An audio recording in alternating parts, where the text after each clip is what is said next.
Hello everyone, welcome to Sanjita take channel. আজকের ভিডিওতে আমি আপনাদেরকে এমন একটি সেটিংসের কথা বলবো যে সেটিংসটি যদি আপনারা অন করেন তাহলে আপনাদের ভিডিওতেও প্রচুর পরিমাণে ভিউজ আসবে। আপনার ভিডিও যদি ভাইরাল করতে চান তাহলে আজকের এই ভিডিওটি সম্পূর্ণ দেখুন। এই ভিডিওটি সম্পূর্ণ দেখলে আপনি আপনার ভিডিওতে আগের থেকে প্রচুর পরিমাণ ভিউজ আনতে পারবেন। আপনি যদি একজন নতুন ইউটিউবার হয়ে থাকেন তাহলে আপনার জন্য এই ভিডিওটি খুবই গুরুত্বপূর্ণ এবং যারা পুরাতন ইউটিউবার আছেন তারাও এই ভিডিওটি দেখে রাখতে পারেন। আপনারা যদি এই সেটিংস সম্পর্কে না জানেন তাহলে এই সেটিংসটা যদি আপনারা করেন, আপনাদের ভিডিওতে অন করেন, তাহলে কি হবে, আপনাদের ভিডিওতে আগের তুলনায় বেশি ভিউজ আসবে।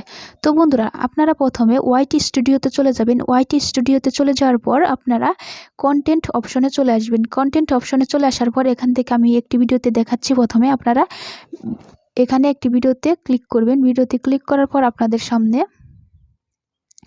এরকম ইন্টারফেস চলে আসবে। তারপর বন্ধুরা, আপনারা এখানে দেখতে পাচ্ছেন এখানে একটি পেন আইকন আছে। আপনারা এই পেন আইকনে ক্লিক করে দিবেন। আমি পেন আইকনে ক্লিক করে দিচ্ছি। পেন আইকনে ক্লিক করার পর আপনাদের সামনে এরকম ইন্টারফেস চলে আসবে।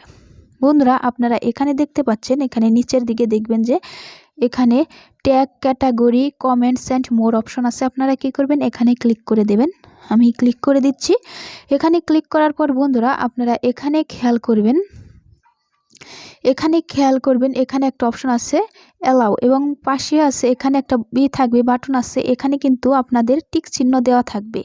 আপনারা কি করবেন, এই টিক চিহ্নটা উঠিয়ে দিবেন। টিক চিহ্নটা উঠিয়ে দিলে কি হবে, আপনার এই ভিডিওটি যদি কোনো সোশ্যাল মিডিয়ায় শেয়ার হয় তাহলে কি হবে, তারা যদি ওইখান থেকে ভিডিওটা দেখে সরাসরি ইউটিউবে এসে ওই ভিডিওটা তাদের দেখতে হবে এবং আপনার ওই ভিউজটা কাউন্ট হবে।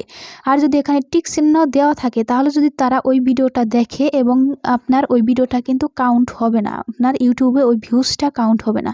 তো বন্ধুরা, আপনারা কি করবেন, এখানে এই টিক চিহ্নটা উঠিয়ে দিবেন। আপনারা প্রত্যেকটা ভিডিওতেই এটা করবেন, ঠিক আছে। ভিডিও আপলোড করার সময়ও যখন ওয়াইটি স্টুডিওতে আপনারা ট্যাগ বসাবেন, তারপরে টাইটেল, ডিসক্রিপশন বসাবেন, তখন এখানে এসে আপনারা এখান থেকে এই যে এখানে যে দেখতে পাচ্ছেন এখান থেকে আপনারা টিক চিহ্নটা উঠিয়ে দিবেন, ঠিক আছে।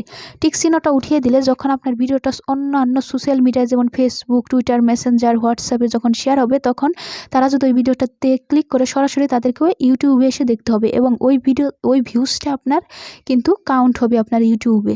তো বন্ধুরা, এভাবে কিন্তু আপনারা আপনাদের চ্যানেলের ভিডিওতে ভিউজ বাড়াতে পারবেন এবং এই সেটিংসটা যদি আপনারা করে রাখেন, এখান থেকে যদি টিক চিহ্নটা উঠিয়ে রাখেন তাহলে কিন্তু আপনাদের ভিডিওতে ভিউজ হওয়ার সম্ভাবনা বেড়ে যাবে অনেকটা বেশি। তো বন্ধুরা, আশা করি আপনারা বুঝতে পেরেছেন। বন্ধুরা, এখান থেকে আপনারা টিক চিহ্নটা উঠিয়ে দিয়ে কি করবেন, আপনারা এখানে ক্লিক করে দেবেন। আপনারা ব্যাক অপশনে চলে যাবেন। তারপর আপনারা এখান থেকে এই সেভ অপশনে ক্লিক করে দেবেন, ঠিক আছে। সেভ অপশনে ক্লিক করে আপনারা সেভ করে দেবেন। আশা করি বুঝতে পেরেছেন। ভিডিওটা ভালো লাগলে ভিডিওতে অবশ্যই একটা লাইক দিবেন, কমেন্ট করবেন, শেয়ার করবেন। Thanks for watching.